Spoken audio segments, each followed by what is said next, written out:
Welcome, listeners, to another episode of Listen, Learn, and Love, hosted by Richard Osler. My guest on today's podcast is a long-term friend that I met kind of the same time I met my wife at BYU during grad school. My friend, Sid Bassett. Welcome to the podcast, Sid. Richard, thank you. It's wonderful to be here. The primary reason I want Sid to be on the podcast is to talk about his new podcast. And just before I introduce the name of that podcast, let me introduce Sid to you a little bit.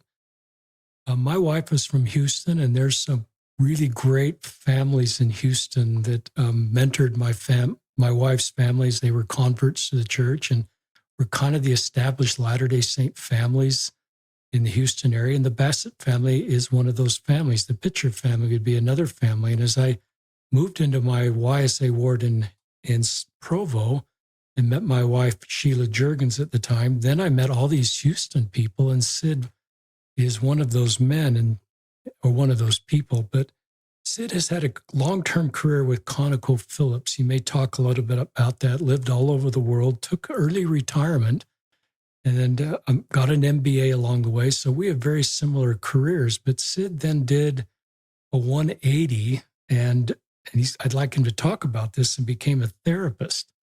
Went back and got a master's degree to be a clinical mental health counseling licensed therapist in the state of Utah and Hawaii. And there's not many people that I know that have an MBA and kind of that business career that then become a therapist in their 50s.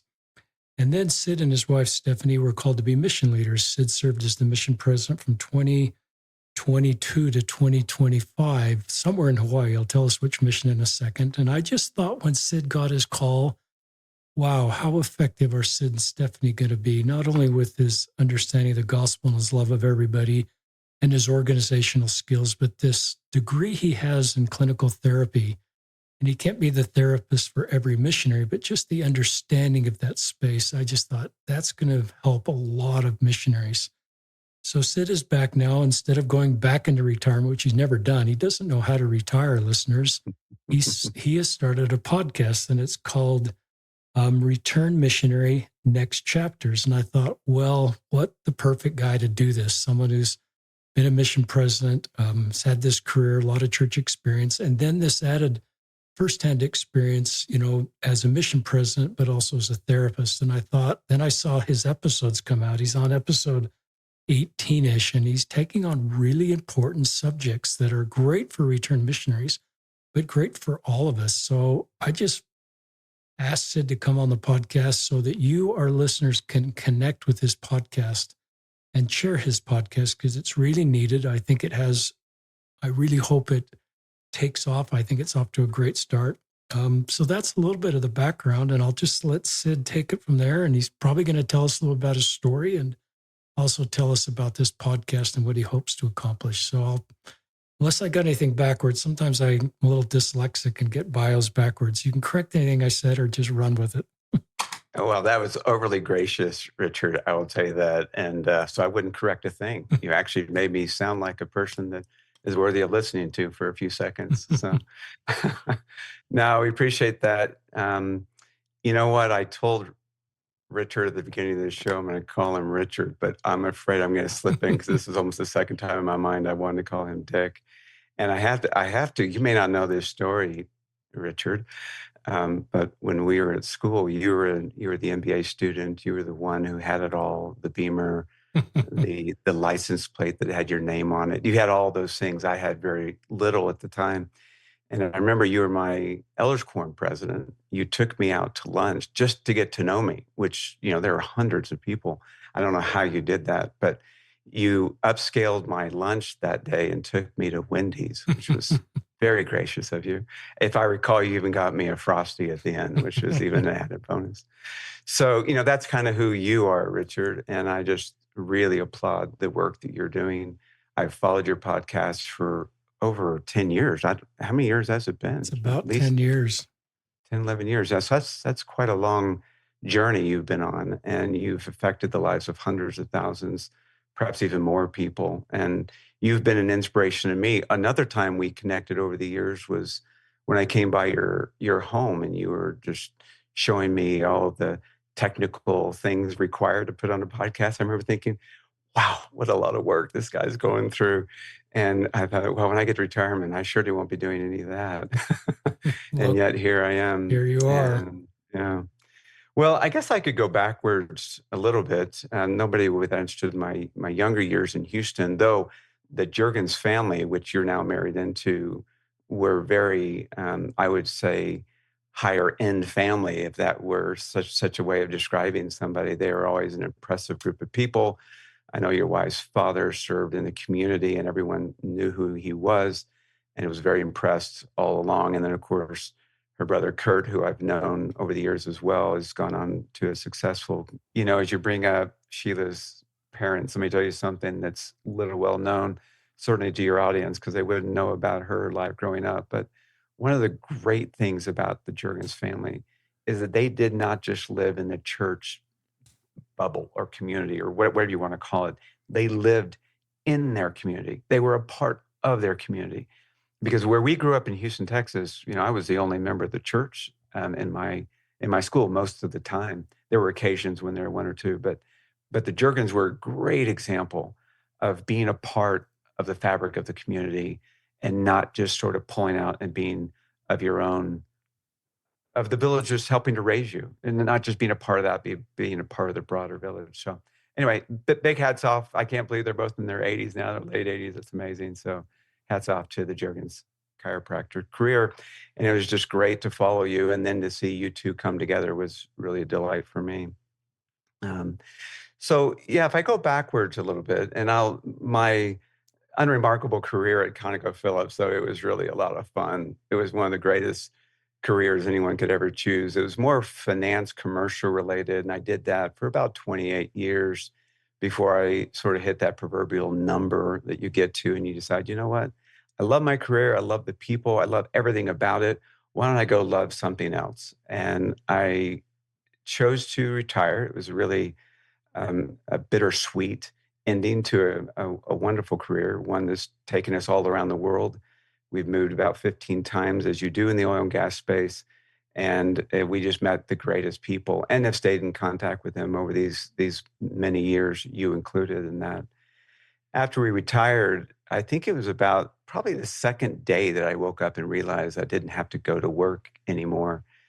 My son reached out and said, Dad, I'm looking to go back to school to become a clinical mental health counselor. Are you interested in joining me? And I thought it was a joke. I thought he had people on the other line waiting to hear what I was going to say. But I said, you know what? That sounds really funny, not fun. And, I appreciate the invite, but I'm sort of done with my academic pursuits. And, that idea weighed on me for quite a while, probably a week or two, and I couldn't let it go. And it was a couple weeks later that I reached out and said, you know what? Let's do this thing. Wow. And I had to go backwards even further. So I'm foreshadowing and going back. But going backwards, it was my son Remington who got me even thinking of this idea. So back probably about the time you started your podcast, my son and his wife were expecting their first child. And just before delivery, the heartbeat of this young girl stopped. Oh, no. And so they had to endure something that, you don't want anyone to endure. There are many who do go through this challenge in their life, but for the individual, for the one, it is life stopping. And you sit back and look at your life anew. And for our son, it really set him back. And we were living in London at the time, and we were doing some traveling back and forth. So I'd just seen the mother, his wife, and felt the heartbeat and everything was going great. And then all of a sudden it wasn't. And I remember watching my son go into a pretty bad tailspin and to a pretty dark place as well. What we didn't know because we weren't around him was that it actually went further downward than we anticipated. And we got a call from his wife saying that he is in a pretty bad place. And I don't know the value of his life and his own mind at that time. And he was going through some real struggles and challenges, things that we hadn't had to endure, chapters we didn't expect to open in our book of life, so to speak. And because of that, he got himself into some addictions, taking things that were probably a quick fix for him at the time. And he was in a pretty low spot to where he had to go to rehab. And so we flew in, like the cavalry, to come and how can you help your kids? And we sat through a time with him that, again, never had we ever anticipated going through this. And we sat in this room. It was actually at the University of Utah. And we sat in this room with others who were going through the same recovery program. And I looked around at these people, amazing people, talented, successful, high functioning individuals who had got caught in a trap of trying to shorten their depression, by taking something, whether it's pills or whatever it was. And I sat in this room and I just felt this great compassion for this group of people that didn't look or feel anything like me. They were the same but different in so many ways. And I remember thinking, I wish that I could understand all of them better. I wish I had taken a psychology class in college. I just never did go down that route. And it was then that I kind of planted a seed that I would love to know more about the mind. And then, of course, you fast forward, I did retire. My son asked me if I wanted to go back to school with him. And he'd also gone to school in finance like me. He went to the Marriott School, same as I. And I thought we were kind of going down a similar route. And then all this changed him. And he Wow. realized that spreadsheets weren't where he wanted to be his whole life. And so he was going to pivot his career and said, Dad, why don't you do the same? So I remember back in that time when I sat, you know, knee to knee with other families whose children or friends or family, whoever they were there to support, were seeking to overcome a black hole in their life. And I wanted to jump in and be a part of that. And so I called them back and said, let's do it. So that sort of was the first step toward me going into a separate. I mean, I had to go back and get recommendations, all my professional recommendations were coming from people who were in boards of directors and things that weren't thinking about psychology. But it was a good way for me to say, you know what, this is important for me, and I'd love for you to be a part of that journey as you write a recommendation and as you follow that path. So that's sort of where it began. And I began that journey. Um, and I never looked back at that point. It was something that while I didn't anticipate it, it opened my mind to understanding people at a deeper level. And it wasn't a convenient level, it was an inconvenient get to know you right where you're at, meet you where you're at, and then live in your space, breathe your air, do the things that you do for a period of time. And just like your podcast, Dick, which has always been an inspiration to me, the more you learn to listen to people, you understand them, it's just natural to love them and to want to help them and to be a part of their journey as they're a part of your journey now, because empathy goes beyond just seeking to understand where people are, but joining them in that space. Even though you're not maybe living the same thing, you're joining them in that space. And that became kind of the impetus also for the podcast, which came about after our mission, which we did serve for 3.5 years, wonderful years in the Hawaii Laie mission. We opened the mission and just changed us forever, inside and out. That coupled with my therapy work, which I did before we left, it just made me a new person. And according to my children, even my wife, I've become a little bit better of an individual. And I always ask them, kind of what person was I before exactly? And all they do is say, you're just better, Sid, in some ways. So anyway, that's kind of where I got to this point. Yeah. Super interesting. I don't know anybody that's pivoted a career in their 50s like you have.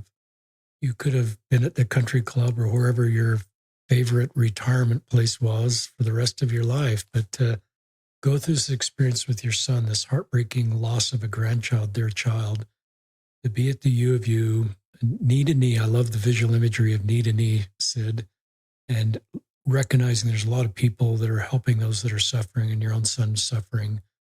And then your own son pivoting his own career and did he talk? I just don't want to leave that. Did he, when he reached out to you, had you ever had any discussions about going to business together, do anything together? Did he know you had kind of talked about maybe doing a therapy thing, or did this just come completely out of left field? Yeah, it's a good question. It is interesting because let me step back again. Um, I thought I never wanted my children to follow in my footsteps. I thought I never encouraged them to go into business or go into finance or go into anything that I did in my first That's career. awesome. I thought that. Um, and then as I got older, I realized that each of my sons were doing the same thing. I mean, my first two sons were doing the same thing. My daughter did something very different because she wanted to be a teacher. But I realized that there was some influence I had that I didn't mean to. I didn't even want to have that influence over them to go into that. And so when my son had this real challenge in his life, and he basically he did tell me, I don't I don't want to be in spreadsheets anymore. I've done all these surveys to figure out what I want to do in life, and part of that was I want to be a therapist. Now, I don't think he ever told me that directly because I'm thinking, the path he's on, we worked on it together. He had friends and colleagues that I knew. And so I don't think he really wanted to say anything any more than I wanted to tell him what to do in his life, right? I really don't think I did that. He didn't say I did it, but I know there's some kind of influence there. So to answer your question, I think that I knew he wanted to do something different. I did not know it was to become a therapist.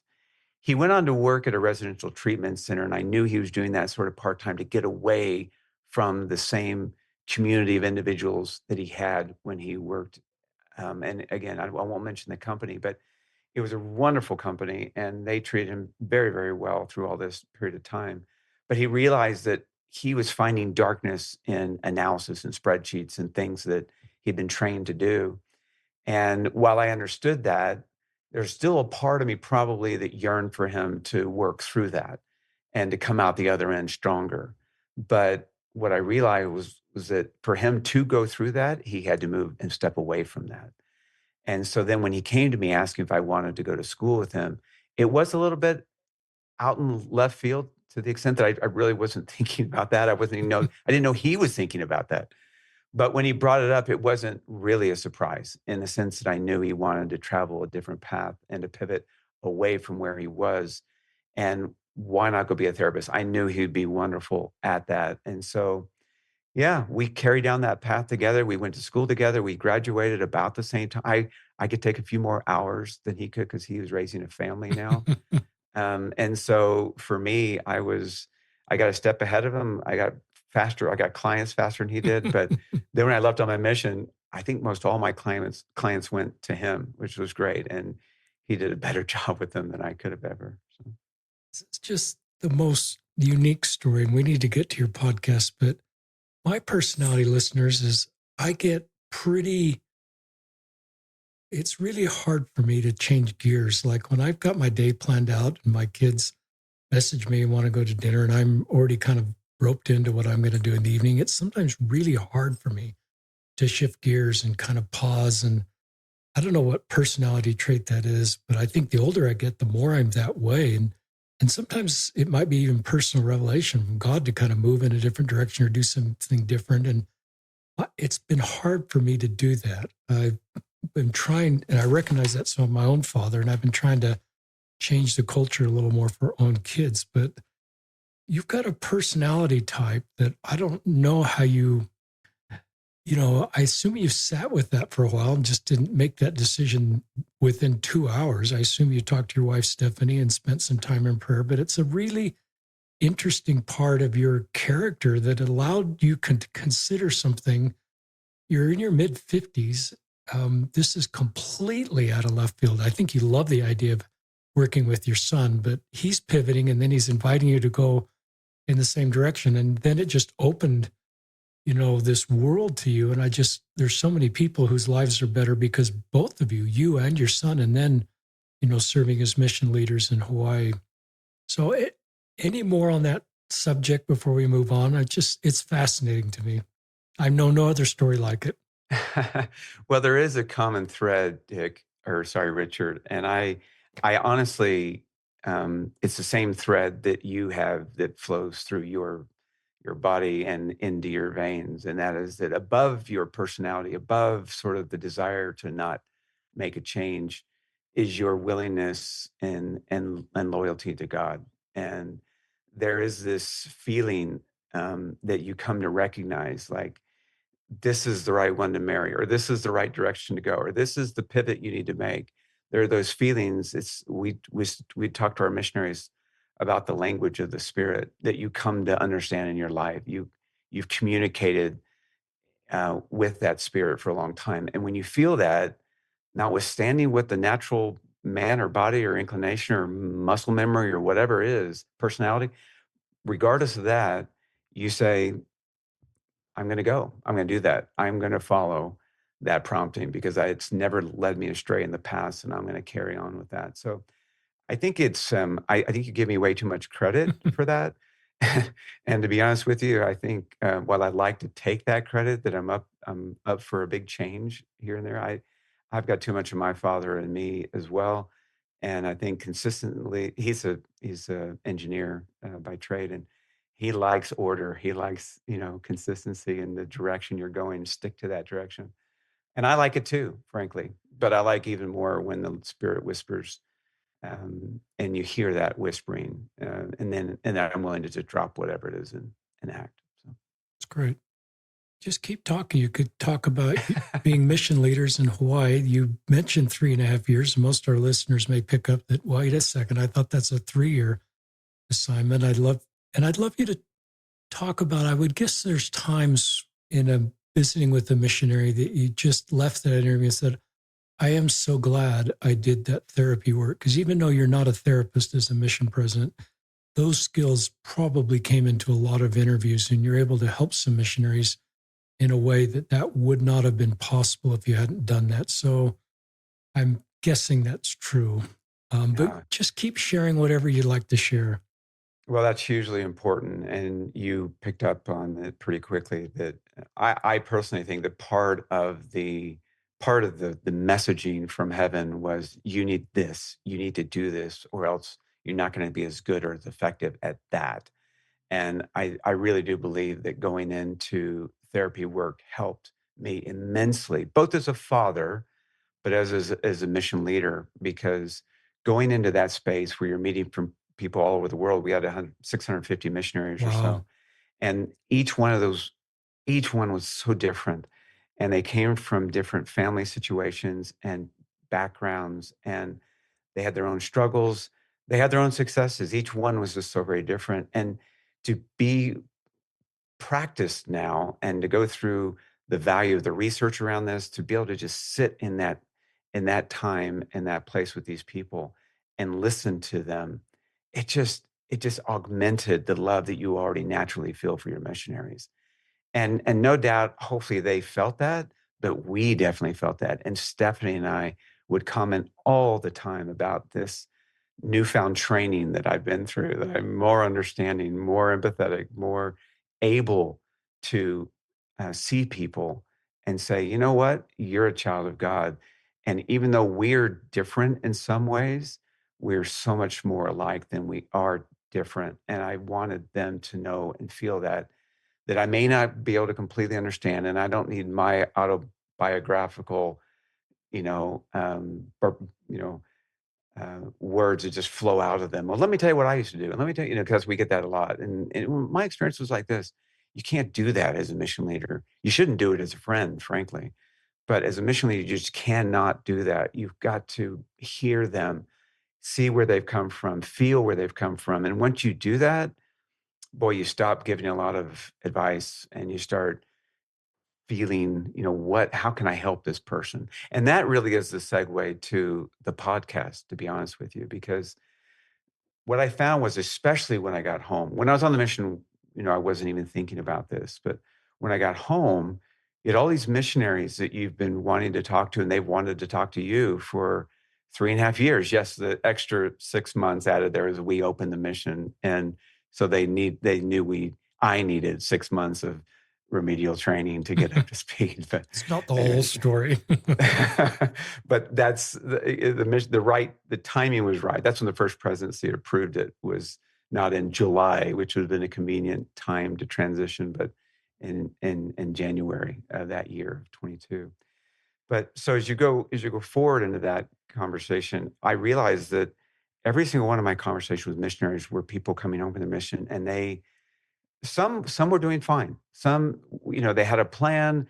They had they forgot about my plan, which you complete on your mission, and they had their internal plan, which they just enacted. They double clicked, and it just moved in the right direction. But there were more who came back, and they were struggling to find that new purpose, to know how to adapt and realign their time. They didn't have an hour of personal study, where they did or they could, but it wasn't set aside for them. It wasn't as convenient. They didn't have that time with a companion to work through challenges and struggles and counsel. So there was a lot of newness they had to take on. Plus, the idea of inviting all to come into Christ, it wasn't as easy when they're living in either their old bedroom or a friend's house, because they didn't have a home to live in. And so all these conversations I had, I just wanted so much, Richard, to connect them with others who I knew had a very similar experience. And I call these my heroes. And these heroes in life are the ones that I want them to hear their story. And so somewhat I'd connect with a phone number or text or some other means. And then it hit me, why not pursue this idea that came to me, starting with you actually 10 years ago, of creating a podcast. Then I can put all my heroes on, and they can have the opportunity to go to episode 5 or episode 620 or episode 10 and learn what lived experiences these heroes of mine had. I was listening to a primary song on Sunday, and wasn't about podcasts, but it was about the heroes of the Book of Mormon, or the scriptures, let's just say. And they looked at those heroes to strengthen them in their lives. And even though our lives aren't exactly like Nephi or Matthew or Luke's, even though our stories weren't exactly like them, you could see the strength that they gained from their relationship with Jesus Christ. And you can then apply that to your life and saying, you know what, I can do that same thing. It gives me courage. It doesn't answer all my questions, but I can see a life that gives me great courage, and that gives me courage to overcome my own life challenges and chapters, which is why I called it the next chapters. Now, it didn't have to be return missionaries. It could be for anybody, but that was a population I knew. You talked about early on the YSAs that you worked with as a bishop, and how you started hearing stories you hadn't heard before. And you started realizing you had to love in different ways at different levels than you had to before, and accepting things that perhaps you didn't need to open your mind to before. And that's sort of the same way with me. I'm hearing things that I just was unfamiliar with in so many ways, and to be able to connect them with other people was my goal. And since then, I've been able to meet the heroes of others' heroes, so the heroes of my heroes, if you will. And that's been a great way for me to give back to others, is to help share these lives of great, great people, and hopefully give strength to those who are navigating their next chapters. That's really cool, Sid. There's no one doing what you're doing, and there's such a need for it. You're the right guy to do this. Give our listeners an example of some episodes, just to give you've got 18 episodes, and obviously more planned, but give our listeners an idea of some of the subjects you're talking about. Some were very personal, and I've got to be careful, because there were some that served alongside me. And I certainly would never want to ask somebody to share or disclose or share with the world, if you will, something that's very personal to them, especially coming from where I'm at. So I was very careful, but there were some that have been openly willing to share their story. We had Spencer, who talked about his challenges with addictions to pornography and masturbation.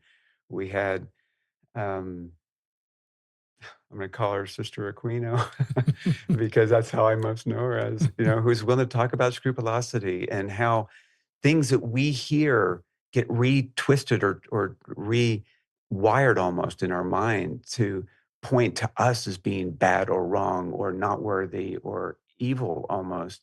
And I wanted her to share that, because she's so brave and so courageous to work through that as a missionary. Even having to go home early from her mission, she was willing to share that story. And going home as a service missionary, it's not easy, right? I mean, there are a few missionaries that share their reassignment to a service mission that you may want to hear as well. Those were much easier for them. There are others that were really, really not easy. In fact, they weren't easy to the very end of their mission.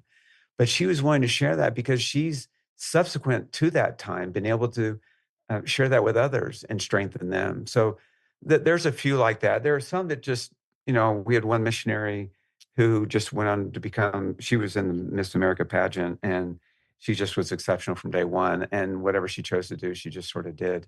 And so it's nice to have some of those examples too, right? Sure. That they're not all rocky roads or bumps and heavy valleys. Though she had her own struggles to work through.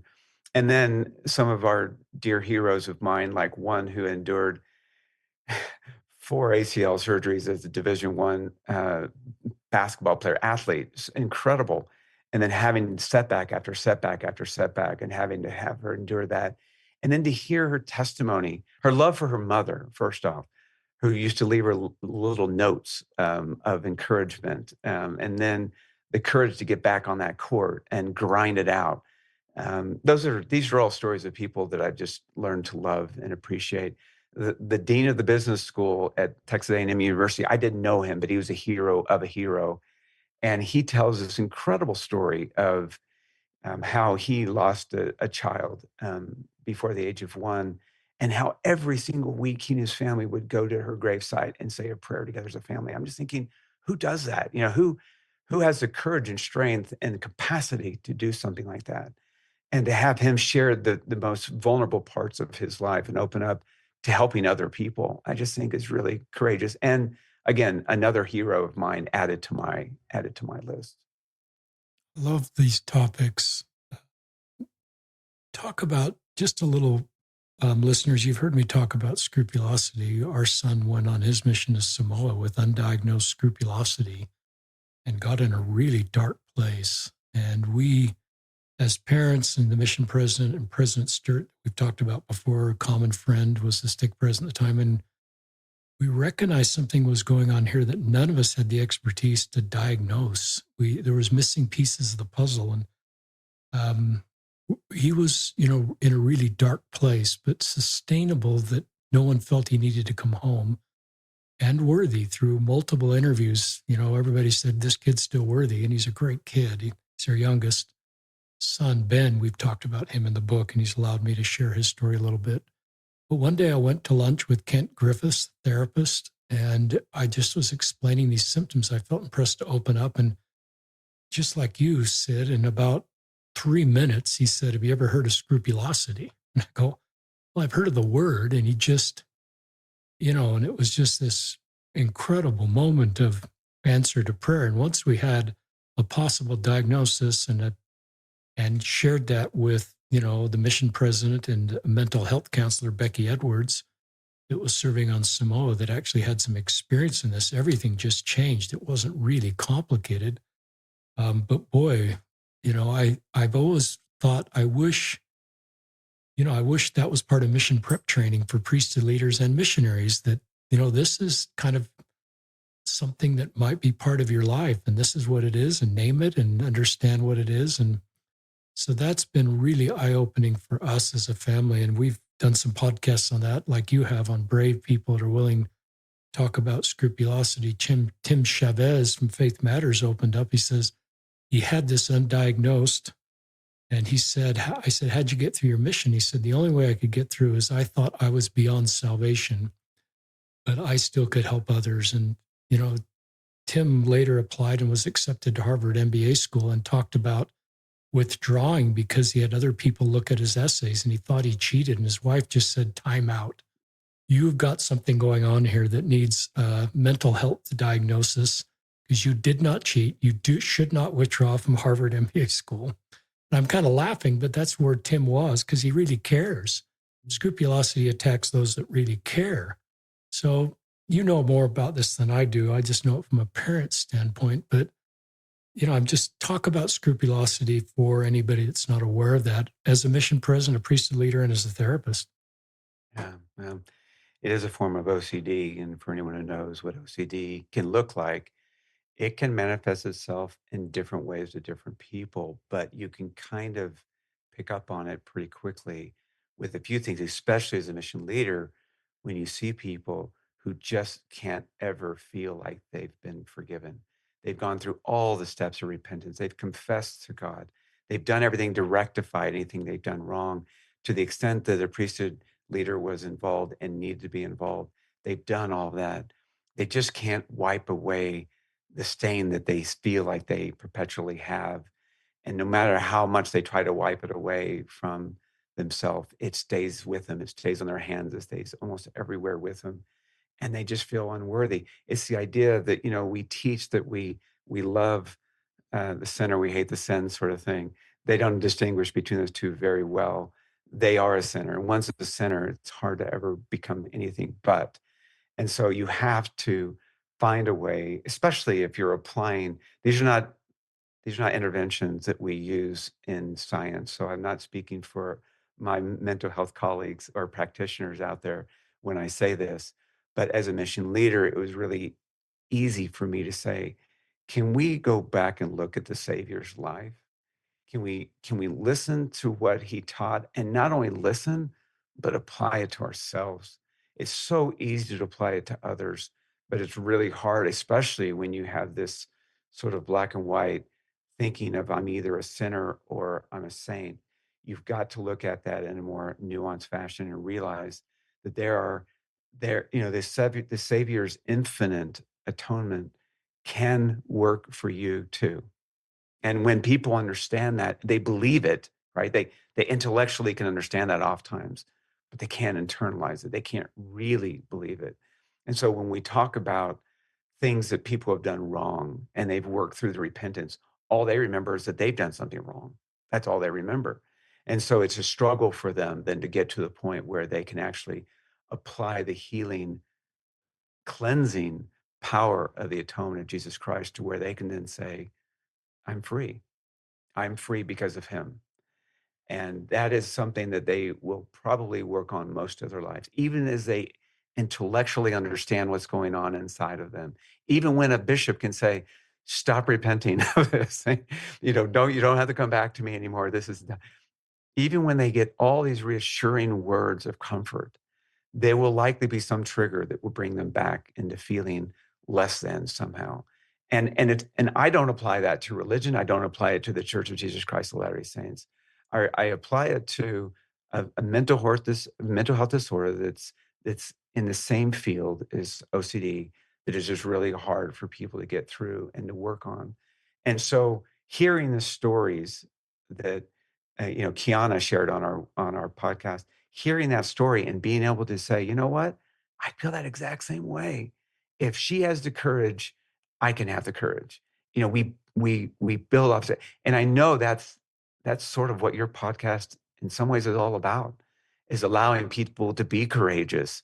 And that courage can then sort of sink in or penetrate almost the hardened of people that just don't feel like they are courageous. They don't feel like they can do what they can do. So I think that you probably understand that very well. Have you seen that before? Yeah, sort really brave people share their stories and others don't feel alone. But Mm, just thanks for all the needless suffering you helped avoid by recognizing scrupulosity in your missionaries and having that on your radar map. And my hope, listeners, is that's more broadly understood in our church. There's been some resources, some ensign articles, but I think a lot of people aren't aware of that. And I wish we were more aware of that.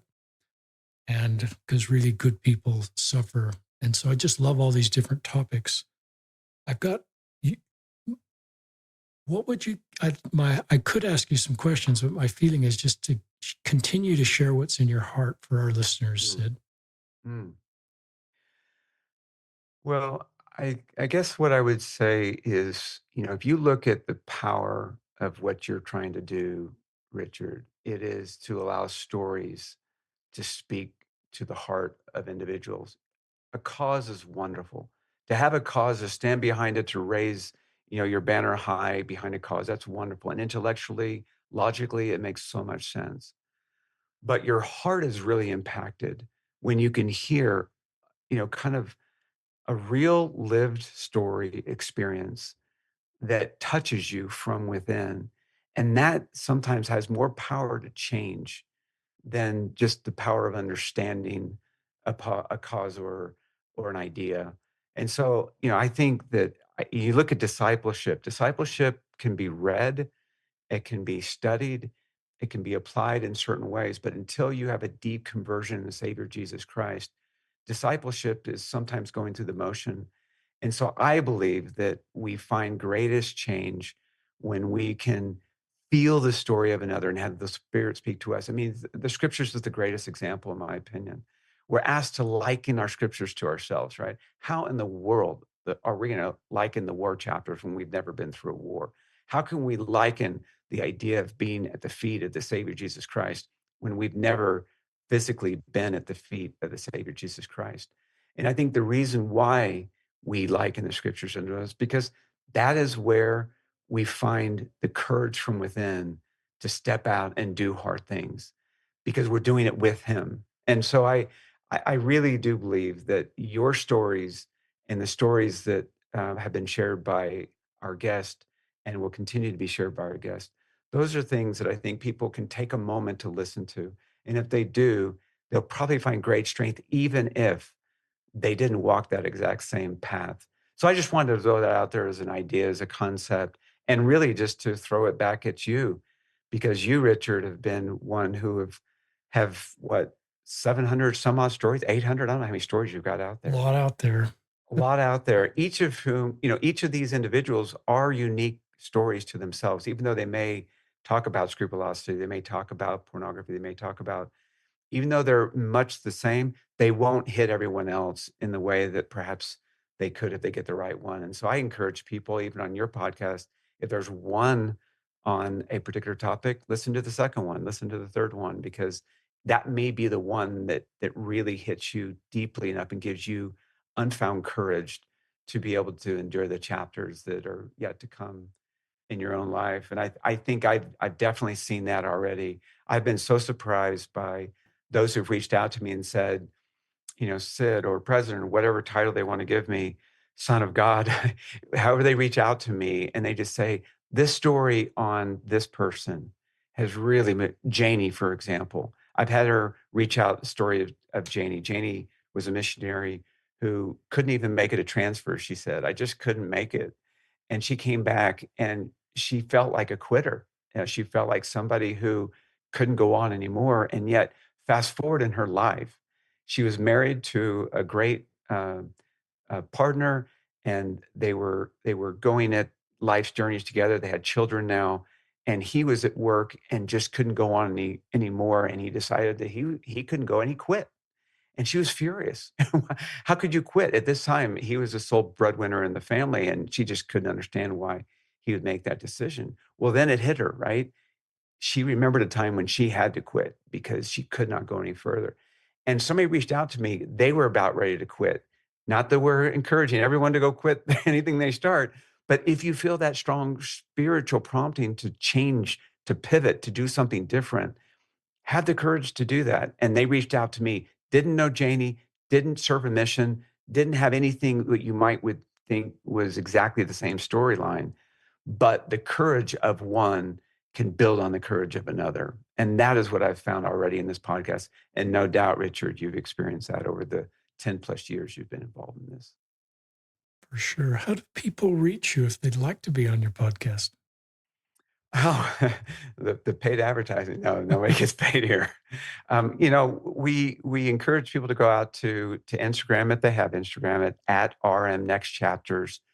That's where I put all of the trailers out there. There are video trailer introducing the people who are going to come on the show that week, and also find out other information that we post. But if they want to just jump right into the podcast, they can go out to rmnextchapters.com. There's nothing too fancy out there, just rmnextchapters.com, and they can find all the podcast episodes out there, or they can link to their podcast of choice. They are an Apple or they're in Spotify or whatever. They can go through that to get to their podcast provider of choice. So they could DM you on Instagram if they wanted to connect with you and potentially be a Absolutely. podcast guest. Absolutely. Or just send me a note, sid@rmnextchapters.com, sid@rmnextchapters.com. And you send me that note, I will respond to you within 24 hours. And some of my greatest inspiring moments have been reading some of the notes from people, and I really genuinely appreciate those. We'll put all that in the show notes, listeners, if I you didn't appreciate get it that. directly. Couple questions, if you've got time. Talk to if parents are listening that are about ready to send their daughter or son on a mission. What advice would you give them, especially as far as interacting with you, the mission president, if at all, or just? I'm not sure that's the question I want to ask. What advice would you give them to best support their missionary? That's a better question. So, first off, let me go back and say, if your child is ready, go. Right? If they're emotionally, physically ready, go. Even if they're mostly ready, go. Missions are wonderful. They really are wonderful. And we would take any missionary however they came. Sometimes we'd read their application and think, wow, they are incredibly brave to want to come on a mission with all of these challenges and struggles that they have. But if they're ready, go. If they do go and they struggle, which oftentimes people will have to readjust to a new life. I tell you, being a missionary full time isn't like being in high school or being in college. It's just different, right? So the best way a parent can support a child, and I know this sounds so cliche, is just listen and love them. Listen and love them, because if you listen to them, you will come to understand them. If you understand them, you'll easily love them. Sometimes missionaries need a little tough, speech from mom and dad, or, just go to work. Was it President Hinckley, right? Yeah, that's what I remember. Those can be daunting if they're not President Hinckley, right? So I don't give parents advice to just tell them to buck up and endure hard things at all. But by the way, I think for him it was right. I don't think that that was meant to be applied for everybody, because especially with somebody with scrupulosity, that's going to work for the opposite for them. So I think that if you listen to them, because now they can call home once a week, and sometimes they won't want to call home. That's okay too. Don't get upset about that either. Don't call the mission president and say, "Hey, they didn't call me this week," um, because maybe they need a break from home. I wouldn't call them on Lake Powell, or when you're off in a big fun place where they'd like to be. That may make them feel a bit homesick. So obviously, consider the information you share. Don't hold back. Be honest. Be very transparent. But remember, your children are human, and it can be hard to be away from family. Some of our missionaries would say, "I miss home," and I said, "I'm so glad you miss home. I mean, it's better to miss home than hate home." Wow. Because there are many missionaries that don't like their home. They don't want to ever go back home. They are so glad they got away from home. And those are missionaries that struggle because they have a hard time feeling that love that can be thrown their way by a parent who gives that unconditional love to their children. So parents, love your children. If they feel like they need to come home and they cannot go any further, listen to the spirit, listen to what you're hearing. And if you're hearing, listen to your child, then open them with welcome arms, because a child coming home from a mission is not easy. And so receive them with love, receive them with open arms, and then support them in any way possible. We found so many parents that were so good at this. And that gave us great courage and hope, because as mission leaders, you love your missionaries like your own. And so when you see their own parents, whether they're adopted or biological or just people who are hosting these missionaries, doesn't matter, honestly. If they feel that love from home, they have greater courage on their mission. That's great. I'm not sure if that answered your That's question, but great. that's how I Talk to missionaries headed out. feel. Um, that's interesting because, It's a you know, 3-hour podcast, by the way, but yeah, that's a whole different, but obviously the things like become familiar with your relationship with the spirit. I would say that would be the number one thing. mm, And and the language of the Spirit, we tell our missionaries, even though we were predominantly English speaking, though we had probably 15 different languages represented in our mission, the language of the Spirit is the one language you need to add to the list. Now, that can come through prayer, scripture study, study and preach my gospel, learning the attributes of Christ and preach my gospel, learning the standards for disciples of Jesus Christ. Those are all part of it. But as you read through those things, as you learn those, you really aren't going to remember all those things that you read or learned. You'll have plenty of time on the mission. But if you become familiar with those things, you will likely become familiar with the language of the Spirit in your personal life. So I would say focus in on that. If you can work in the temple, do that. If you can't, do something that's the next best thing. Go out with missionaries. Go be a part of it before you go out there. But remember, whatever your experience is before you get on your mission, doesn't matter how much you try to live the life before you get out there, it's going to be different when you get there. So don't kill yourself trying to live that life right now. Go live a celestial life, think celestial. That's all wonderful. But remember, when you get in the field, you're going to become a new person. And part of that is learning new experiences. That's great. Other things you'd like to share? Goodness, I've taken so much of your time, Richard, but I want to end with sort of my strong belief, and one which I know you and I share, Dick, I will call you. Good. Um, and that is that we truly are children of Heavenly Father, first and foremost. And when we come to understand that relationship with Him and His Son, Jesus Christ, we will find a greater relationship with ourselves. Too often we are unable or unwilling to develop that relationship, that celestial relationship, that we miss out on that relationship we can bond within ourselves, that kind of self-love, if you will. And I think as we do that, we will find that life won't be easy. In fact, somehow it gets harder in some ways, but it will be worth it in the sense that it's manageable. The mission experience for Stephanie and I was the hardest thing we've done to date, certainly together. Uh, but we got through it because the compensating blessings are there. And I think the same is true when we come to understand who we are, truly understand our divine nature and who we are. If we do that, we'll start to appreciate who we are, not just our relationship with Heavenly Father, but who we are internally. And that helps a lot in life. So I would just leave it there that we are what? We are a son or daughter of God. We are a child of the covenant. We are a disciple of Jesus Christ. Those are things that I think have resonated very deeply within me and with our missionaries over the past few years. Great. Just thank you for being on the podcast. Thanks for all you're doing. One experience, I think the only text I got from you during your mission is somehow I had made you aware that one of our podcast guests, a gay BYU kid, Yessie Wilson, was somewhere in your mission footprint. And somehow you crossed paths with him and sent me a picture, texted me a picture of the two of you together. And that just brought me a big smile to my face that you two had somehow connected and that he felt safe telling you who he was and that we were mutual friends. So I just thought that sort of symbolizes your discipleship. I wrote down a couple other comments here, listeners. One funny comment is you talked about the sister that's had 4 ACLs, and this is sort of not doctrinal, but I've sort of thought, in heaven, did God delegate someone to construct the ACL, and did that go a little sideways? Because I have a lot of people I love that have ACL problems, and I don't know if something went on in the preexistence that was a little looked over, and maybe we underestimated the whole design of the ACL. So that's obviously more tongue in cheek.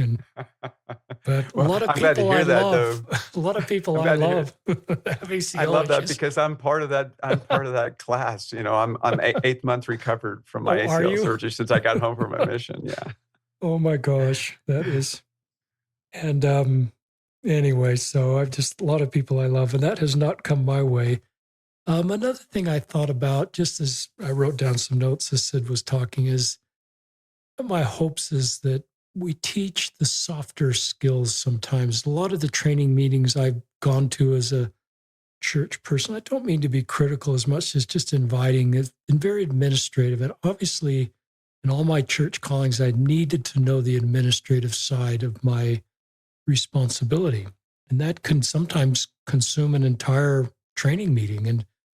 But then there's this stuff. When I was called to be a YSA bishop, no one had really sat me down and said, how do you do an interview and how do you help somebody? And some of that I just sort of learned along the way, but I just wish that we taught some of the things that obviously you have learned in your career and your therapy work I call it the softer skills, listeners. I don't even know if that's the right term.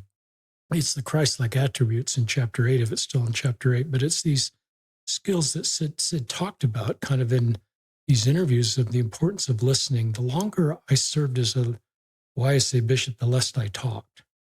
The more my interviews were actually listening. And my spiritual impression is I could help the YSAs more listening to them and helping them come to their own conclusions, and the spirit being in the room and sort of creating a safe spot for them to open up than I could. And this was not completely true then in talking. And sometimes they did meet my advice and that was helpful. But I've never really been to a meeting where it taught, this is how you learn to listen. This is how you keep the conversation focused on someone else and not pivot to you. And I don't know if you've got any thoughts on that, Sid. It's just something I wish that we as a church and a society perhaps improved on, especially for men. I think women are better at this.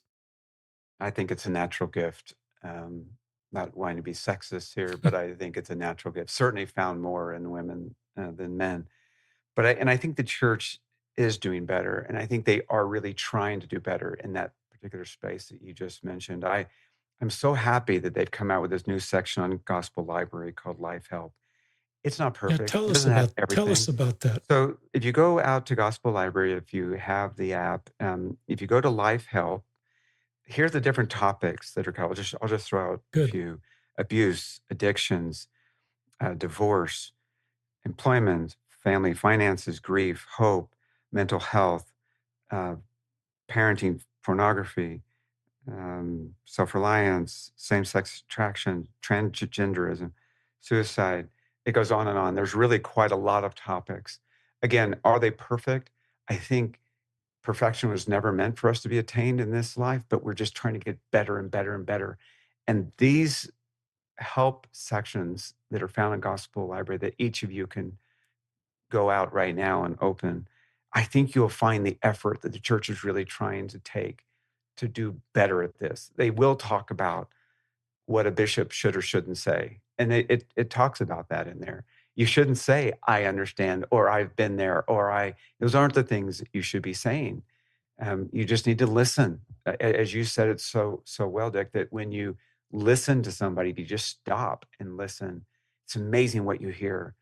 And it can be commingled with what's coming out of their mouth and what's coming through the spirit. If you don't stop to listen, you won't hear a vital part of that. And it could very well be the spirit you're not hearing, which you should be hearing at the time that they talk to you. So I think the church really is, again, you talk often about a certain chapter 20 of a 40 chapter book or whatever. I think we're moving along the chapters well as a church to try to help others in the right way. Great. We will link to that in the show notes too. The things that Sid mentioned. We haven't talked about that resource. I'm not too aware of it. I'm aware it's there, but that is probably something that we should be talking more about on this podcast and helping people realize what the church does have there and all the content there. So that's terrific. That's all I've got, unless you've got anything else that's come to your mind, Sid, before we sign off.